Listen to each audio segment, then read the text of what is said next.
camarades des peuples d'Afrique, citoyens du monde, mes chers frères et sœurs, ce que vous voyez là, c'est une grosse manifestation à Kiev, en Ukraine. Mais ce n'est pas une manifestation contre Poutine. Ce n'est même pas une manifestation contre l'AES. C'est une manifestation contre Zelensky. Même le maire de Kiev est descendu dans les rues hier 22 juillet. Là, on va sur la vidéo. Après, on va décortiquer. Il faut qu'on suive un peu. On va entendre les cris des Ukrainiens.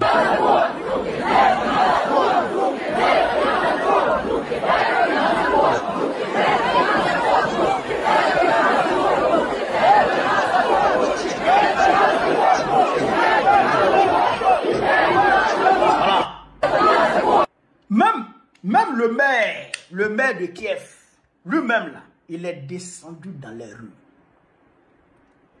Je rappelle que le 10 septembre qui vient, les Français là, ils s'apprêtent à paralyser la France. La population française s'apprête à paralyser la France parce que Macron là, il veut couper les aides, il veut ramener des taxes. Donc eux là, ils sont prêts. Ils veulent paralyser la France. Ils vont chasser Macron. Macron va pas terminer ces 2 ans. Ils vont le chasser. C'est moi qui vous le dis. Frère, qu'est-ce qui se passe en Ukraine?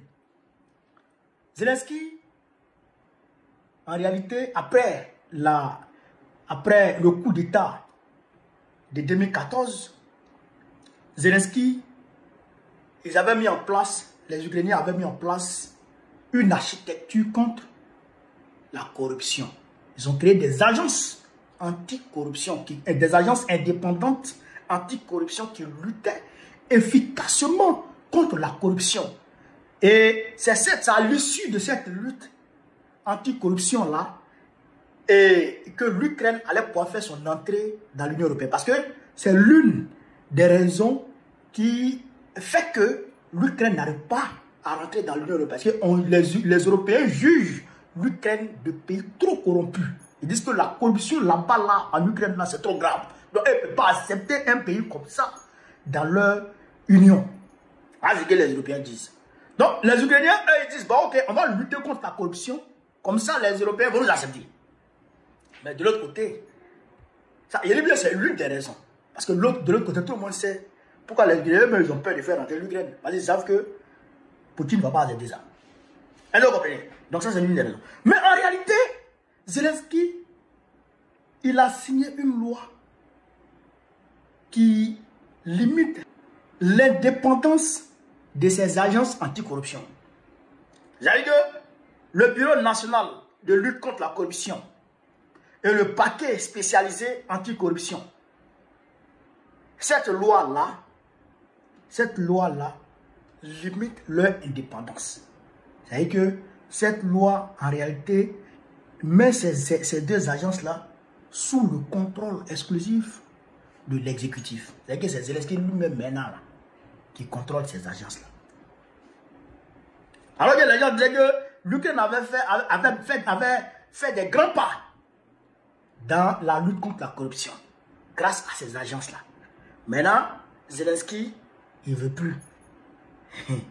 Il ne veut plus. Lui, maintenant, c'est lui-même qui veut contrôler ces agences-là. Donc, le peuple a compris. Le peuple dit, ah, Joe, pourquoi changer une équipe qui gagne? Et à ce moment-ci, pourquoi changer une équipe qui gagne? Donc, le peuple est sorti dans les rues pour demander sa démission, pour protester contre ça, contre sa loi-là. Alors qu'il y a des gens qui lui avaient dit de ne pas signer la loi-là. Il y a certains de ses proches qui avaient dit, il ne faut pas signer cette loi. Mais il s'est entêté. Pas qu'il s'est entêté. Les Macron là l'ont poussé à prendre cette loi. Pour faciliter les détournements des aides qui vont là-bas.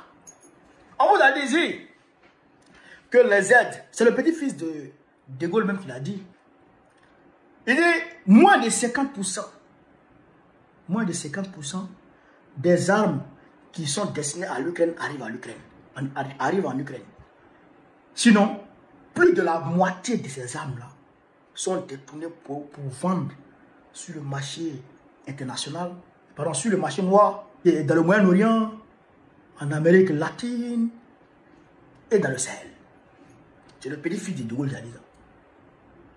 Donc il faut dire que ce qu'il a dit là, c'est ça qui est la réalité. Et c'est un rapport, c'est le rapport de 2022 de ces agences-là qui ont montré ça. Et donc, ces agences-là, des agences anticorruption qui ont démontré ça. Donc, Zelensky, il a limité l'indépendance de ces agences-là pour que lui-même puisse contrôler ces agences-là. Ça veut dire qu'il n'y a plus de lutte contre la corruption. Zelensky, lui, là, il peut faire ce qu'il veut. Vous comprenez? Donc maintenant, lui et puis les Macron, ils vont s'arranger. Ils vont venir les armes. Et puis eux-mêmes vont vendre ça. Ils vont se partager l'argent. Ou bien ils vont envoyer ça dans le Sahel ici. Mais Macron, lui dans sa tête, là, il faut déstabiliser le Sahel. Est-ce que vous comprenez ça? Il faut déstabiliser le Sahel. Il y a une députée américaine qui s'est levée contre ça, qui a dénoncé ça même sur Twitter. Vous comprenez ça?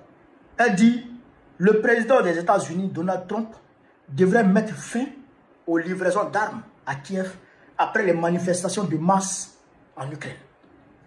Quant au peuple ukrainien, il doit destituer le dictateur Volodymyr Zelensky. C'est ce qu'a déclaré la députée américaine, voilà, Marjorie Taylor Greene. Allez, vous comprenez ça? C'est-à-dire qu'aujourd'hui, les Américains eux-mêmes, ils savent que Zelensky était corrompu.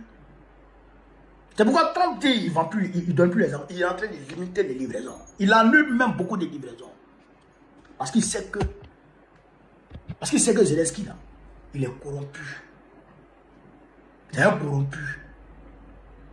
Tous les Macron, là, les Kestammer, les Friedrich Merz de l'Allemagne, tous ceux-là, c'est des corrompus. Ils vont dire, ils vont payer les armes avec le contribuable européen pour dire on envoie ça en Ukraine. Or, en réalité, ça ne va pas en Ukraine. Ils vont détourner ça pour envoyer ça dans le Sahel, pour venir nous emmerder ici dans le Sahel. Vous comprenez ça?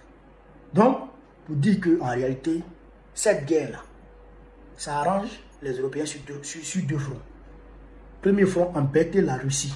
Mais ils n'ont pas réussi ça. Deuxième front, mener leur sale guerre contre l'AES. C'est ça. C'est ça l'objectif qu'ils recherchent dans cette guerre. C'est pourquoi, depuis là, les gens font tout possible pour que la guerre cesse. Mais eux, ils ne veulent pas. Mais la guerre, là, ça les arrange. Vous comprenez ça? Donc, le deuxième enseignement que je voulais tirer dans cette vidéo, à la lumière de nos réalités ici en Afrique, vous voyez, non? Le peuple ukrainien. Vous voyez, non? Dès que Zelensky a agi comme ça, ils se sont levés en même temps, ils sont dans les rues. Ils sont dans les rues. Mais en Côte d'Ivoire, Bitogo seul a volé 600 milliards.